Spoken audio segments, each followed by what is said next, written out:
How to check your balance on Goldman Sachs debit card.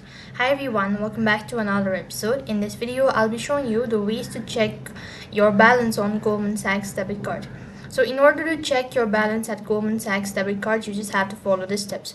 First thing, you have to go and log in into your online bank account, and when you're logged in, go to cards. As you press on cards, then you'll be able to see the list of cards that you have, and from there you could go and select debit card. Accordingly, go ahead and select the specific one for which you wish to go ahead and check the balance on, and then go ahead and find out, or just tap on the info button, and then you should be able to check your balance on Goldman Sachs debit card.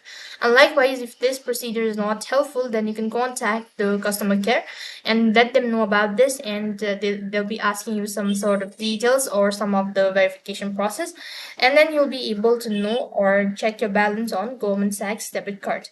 That is all for this video. I hope the video was helpful. Make sure to like, share, and subscribe to our channel. Thank you for watching. See you in the next video.